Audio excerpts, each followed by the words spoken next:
Hey guys, welcome back.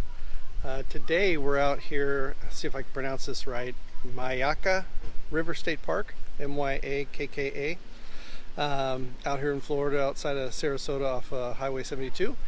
And I just love these trees. I love all the moss that hangs off of them. It's pretty cool. I don't know if you guys can see that in detail, but today we're going to go do a little river tour. Got about a half hour to wait for that. And then they've got this other thing called the Canopy walkway.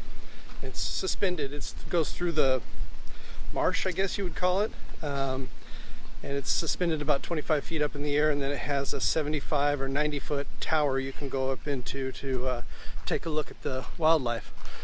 So we're going to do the river tour, which is pretty much going to go through all this stuff behind me. I'll just kind of give you a little pan shot here. We're looking for murder logs, big alligators. So hopefully we'll get to see some today. That would be pretty cool.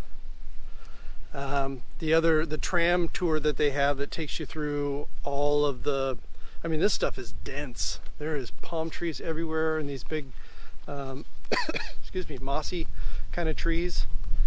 But the tram is not working, apparently. So we're gonna miss out on that one. But hopefully we can catch some nice wildlife. We saw some deer on our way in here with little tiny baby ones, and they were so cute. But we're gonna go get signed up for the tram and we'll take you on a ride. Hello and welcome to Midlife Crisis. My name is Aaron, and I invite you to follow along with me and my son Austin on our journey as we build out a few camper vans and customize a new Toyota Tacoma into a beast. Then later in the year, we'll head out to Southeast Asia to ride a couple of adventure bikes through multiple countries, sharing the amazing experience with our viewers and ending our tour in Thailand. There, we will decide what to do next. Maybe buy a sailboat and sail around the world. Who knows? So please hit subscribe and follow us on this adventure.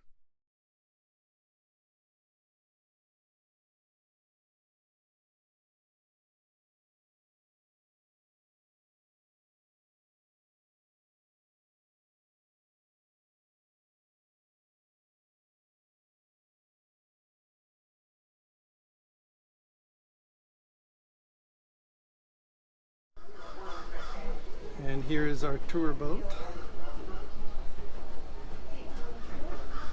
A couple of Honda outboards. Pontoon boat. I'm sure there's some pretty shallow areas. We'll be boarding shortly. Bird in the park. Very lucky bird to be here because the ladies of fashion in the early 1900s wanted to have pure white egret feathers on their hats and their accessories. Some of them would take birds, stuff them, and put them right on their head. It was so ridiculous that the government had to pass a law to stop the harvesting of all those things. And eventually some woman probably looked at herself in the mirror and said, "Oh my God, I look like an idiot." Then the fashion went away, which was wonderful. Anyway. That's great. Yeah. Okay, my name's Captain Peter Mackenzie, and I'm one of these guys that have lived everywhere, and nobody can understand me after a while, but I've been married 40 years to the same woman. She's been trying to teach me the language for the last 40 years. And now she speaks like me. I thought it was my grandson the other day. Good on you, mate. Good on you. That's wonderful. Okay. I didn't know that she was speaking Australian either, but that's okay. Anyway, I was raised in Kenya and Australia, so I can talk about crocodiles. And I've been here for about 4 years now. I can talk about alligators. And believe me, they're different beasts. I'm going to go across the lake right now because this morning I went in this area here, there's nothing there. So let's go across the lake and see if there is something there. And then we'll go from there. The park was built between 1934 and 1941 by the Civilian Conservation Corps.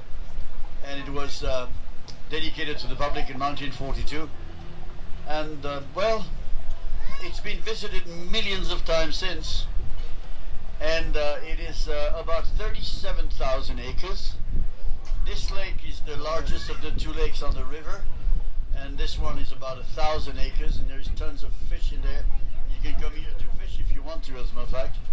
There is a lot of of ways you can come here. You can fish from the shore, you can fish from a canoe or kayak, you can fish from your own boat if you want to. And if you're fond of tilapia, you can actually come and fish by wading in a lake about 200-300 feet and then casting a net and catching tilapia. There is no restrictions in numbers or size. It's an invasive fish we want to get rid of, and it's cleaner than the one you'll buy in a supermarket. So if you want to come here, as I said, you wade into the lake. Alligators won't care because we're too big, and but they be interested in the fish you catch. So if you catch fish, put it in the bag 10 feet away from you.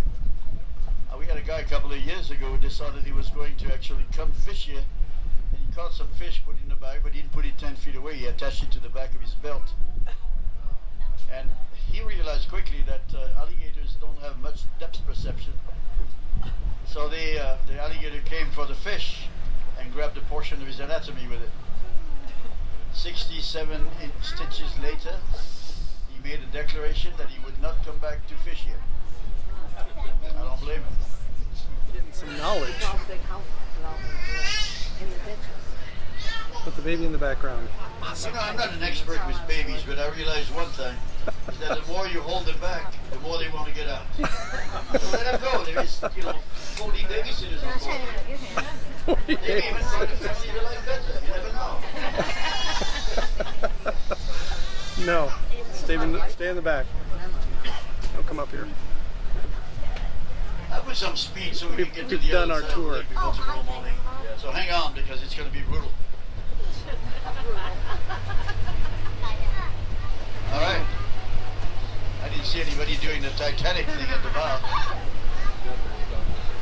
All right, the trees around the lake here, they're interesting trees. I already told you some of them, but we have 12 pairs of nesting bald eagles in the park. And they'll come to those trees quite often because they come to the lake to drink. And we have 40 pairs of ospreys. That's the diving eagle, the fishing eagle. Beautiful animal. They'll fly maybe 100 feet up in the air, spot a fish or a school of fish, will dive at 50, 60 miles an hour, and then grab a fish. They rotate one of their talons from the front of the foot to the rear of the foot, and then they put the fish in the direction of flight. Aerodynamic. In fact, when you see them fly, you'll see the fish is always facing forward, and then they fly to their nest. And the only problem they have is that we have the bald eagle, who is bigger than the osprey and always trying to steal the fish from the osprey. So the symbol of freedom, the icon of our country, in this lake is a common thief, and it's disappointing. Oh well.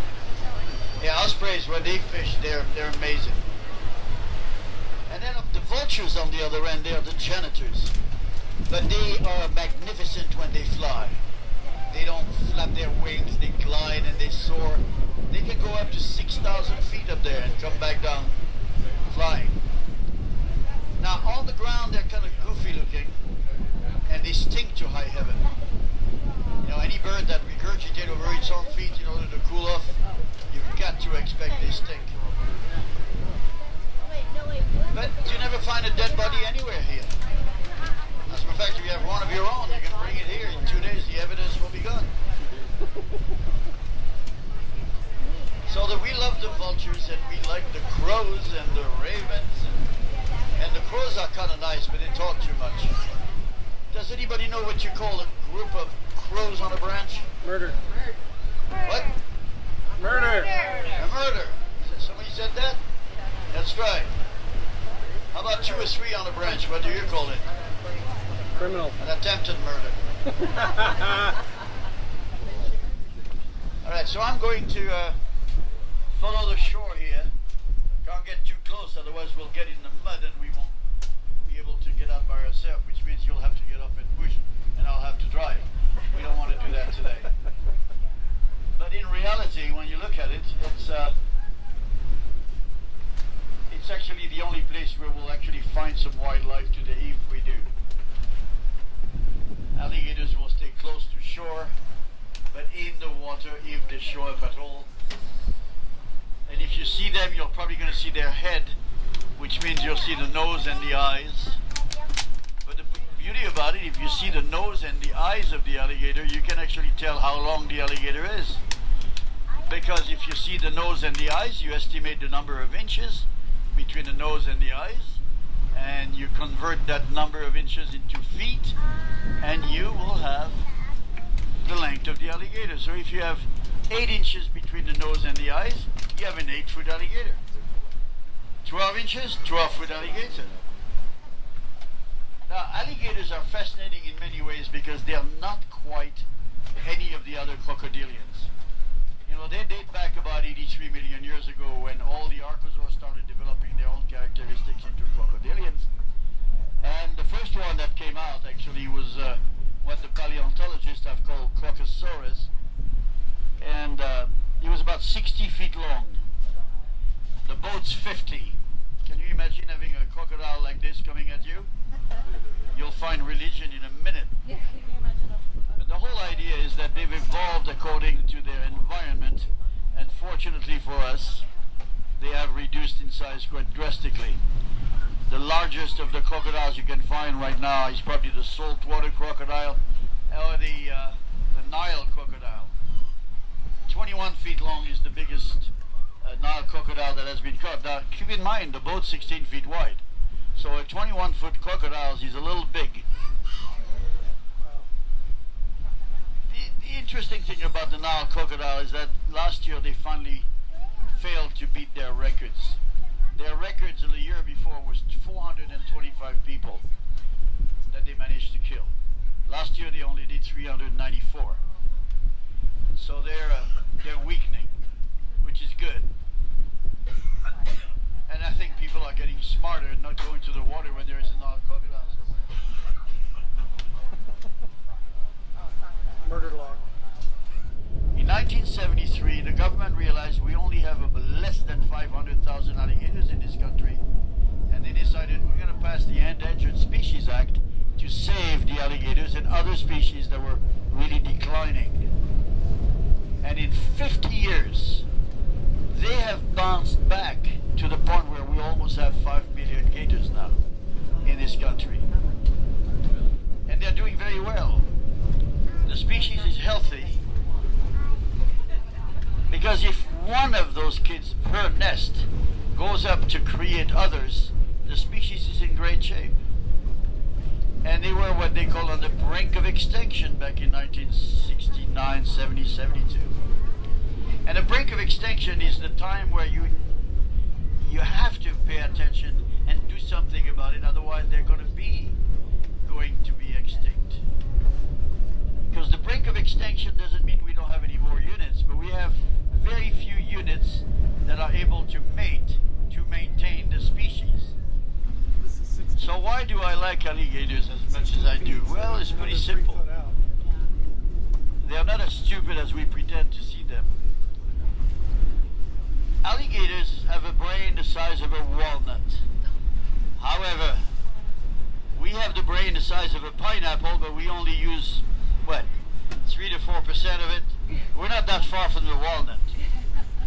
Except that we have cognitive and intuitive brains, and they have instinctive brains. But still, they manage to do things that are interesting. Alligators have been studied in captivities and in controlled environment, like a lake like this one. And they've been studied to see that they're not going to make the same mistake twice. Over and over again they've been observed, they make a mistake, they pay for it, they don't do it again. Which means they're actually one step ahead of human teenagers. Because human teenagers will make a mistake and then, really, and do it again. And it's amazing. I know, I raised 2 boys, I know. We're back.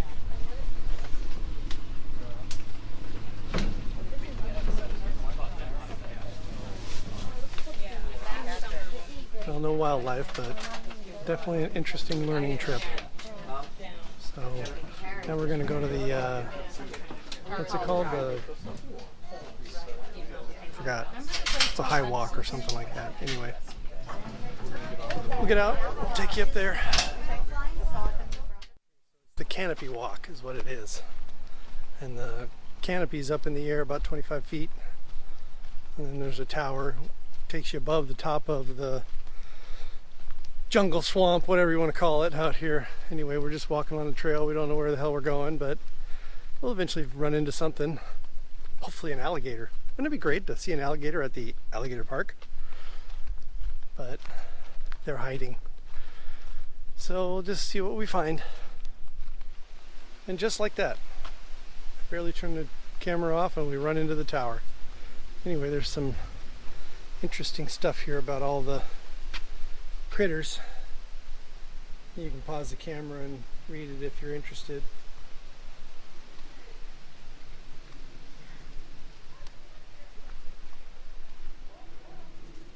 All right, we're gonna go to the top and see what we see.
Hello.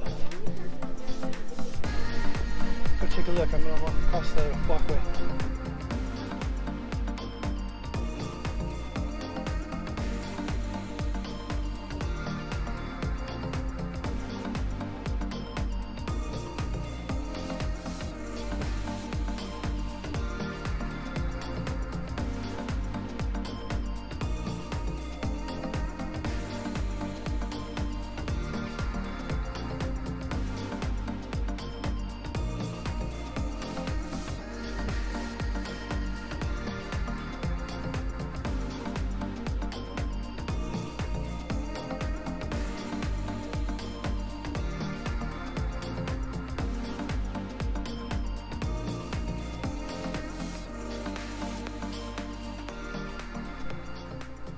Way.